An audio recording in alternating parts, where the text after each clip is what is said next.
प्रसार भारती प्रस्तुत करता है नेशनल बुक ट्रस्ट के सहयोग से तैयार कार्यक्रम स्टोरी लाउंज। आज की कहानी का शीर्षक है भाग सनी भाग और इसकी लेखिका है जयंती रंगनाथन।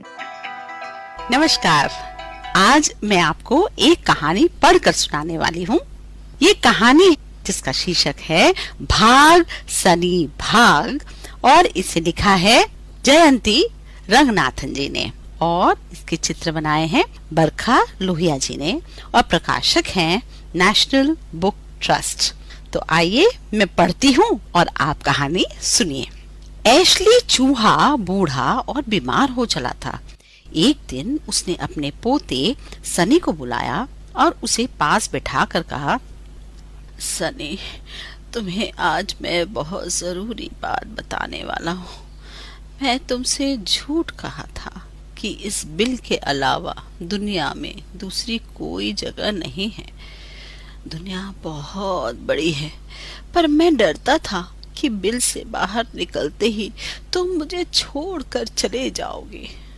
मैंने तुमसे यह भी झूठ कहा कि चूहे सिर्फ दौड़ना जानते हैं। सच बात तो यह है सनी कि चूहे पानी में भी तैर सकते हैं।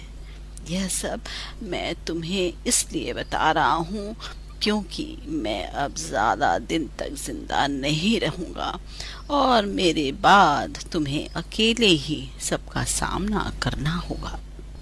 इससे पहले कि छोटा सनी कुछ समझ पाता, दादाजी चल बसे। सनी ने पहले कुछ दिनों तक बिल में जो कुछ था वही खाकर गुजारा किया। उसके खाने पीने का इंतजाम दद्दू ही करते। जब भी वह बिल से बाहर जाते, दरवाजे पर बड़ी सी ईंट रख जाते। सनी ने बाहर की दुनिया कभी देखी नहीं थी, बस दद्दू से सुन रखा था कि बाहर उनके दुश्मन होते हैं। सबसे बड़ा दुश्मन है बिल्ली। सनी ने आज तक कभी बिल्ली की शक्ल नहीं देखी थी। उसने डरते डरते बिल के दरवाजे पर रखी ईंटों को हटाया और बाहर निकला। बाहर की दुनिया कितनी सुंदर थी, कितनी रोशनी थी। सनी भागने लगा। सामने उसे ढेर सारे लड्डू पड़े नजर आए। सनी गपागप लड्डू खाने लगा। इसके बाद उसकी नजर पड़ी एक थाल में रखी मठरियों पर। सनी एक मठरी को उतरने लगा। खाते खाते उसका पेट भर गया, लेकिन मन नहीं भरा। उसे अब जबरदस्त नींद आने लगी। दरअसल वह पूरन हलवाई की दुकान थी। सनी के दद्दू उसके लिए खाना वहीं से लाते थे, लेकिन कम। उन्हें लगता था कि सनी को ज्यादा तला खाना खाने की आदत नहीं पड़नी चाहिए। सनी ने जिंदगी में पहली बार इतना खाना खाया था। उसमें इतनी हिम्मत भी नहीं थी कि बिल में वापस जाकर सो जाए। उसने अपने आस पास घूम कर देखा। उसे एक भूरे रंग की रजाई सी नजर आई। सनी रजाई के पास पहुंच गया। वह रजाई नहीं थी, सुनहरे भूरे रंग की सोना बिल्ली थी। वह पूरन हलवाई की पालतू बिल्ली थी। दोपहर को खूब खा पी कर वह भी सोने की तैयारी कर रही थी। इसलिए सनी को देखकर भी उसके मुंह में पानी नहीं आया। सनी ने रजाई पर सिर रखा तो सोना थोड़ा सा हट गई। छुटकू सनी भी सरक कर उसके पास आ गया और भोलेपन से बोला, मुझे ना खूब नींद आ रही है। अगर तुम दुश्मन को आते देखो तो मुझे जगा देना। सोना के तो कान खड़े हो गए। दुश्मन? कहीं यह छोटा सा चूहा पड़ोस में रहने वाले बूझे कुत्ते की बात तो नहीं कर रहा? सोना डरती तो बस उस बूझे से ही थी।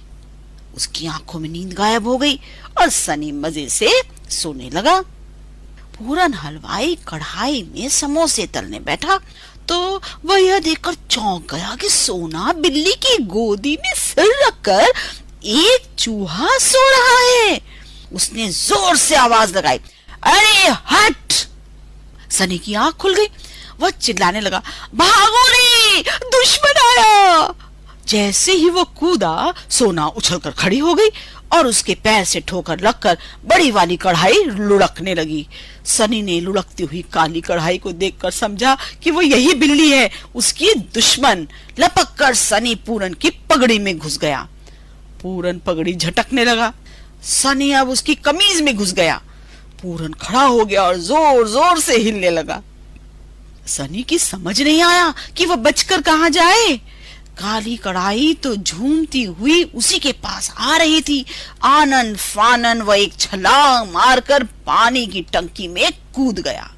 उसे लगा कि वह अब डूबा, अब डूबा, अब डूबा। तभी उसे याद आया कि दद्दू ने कहा था कि चूहे पानी में तैरना भी जानते हैं। उसने फौरन हाथ पैर मारने शुरू किए। जैसे ही वह टंकी की दूसरी तरफ पहुंचा, कूदकर बाहर निकल गया। तब तक पूरन कढ़ाई को काबू में कर चुका था और अब सोना को डांट रहा था कि उसके रहते चूहा अंदर कैसे आ गया। सोना कुछ कुछ शर्मिंदगी से बैठी रही। पूरन के वहां से जाते ही सनी सोना के पास आया और बड़े प्यार से उसके कंधे पर चढ़ गया। हमारी दुश्मन बिल्ली चली गई ना, तुम बहुत अच्छी हो, तुमने मुझे बचा लिया। सोना के गाल पर पुच्ची देकर सनी ने एक बर्फी का टुकड़ा उठाया और बिल की तरफ चल पड़ा। उसके जाने के बाद बड़ी देर तक सोना सोचती रही कि यह नटखट चूहा किसे दुश्मन कह रहा था। और कहानी यहाँ खत्म हुई। आशा है कहानी पसंद आई होगी और खूब हंसे भी होंगे आप। धन्यवाद। अभी आप सुन रहे थे कहानी भाग सनी भाग। कहानीकार थी जयंती रंगराजन। हम आपको बता दें कि कल हम आपके लिए लेकर आएंगे संजीव जायसवाल संजय की कहानी चंदा गिनती भूल गया। ये कार्यक्रम आकाशवाणी के विदेश सेवा प्रसारण की प्रस्तुति थी।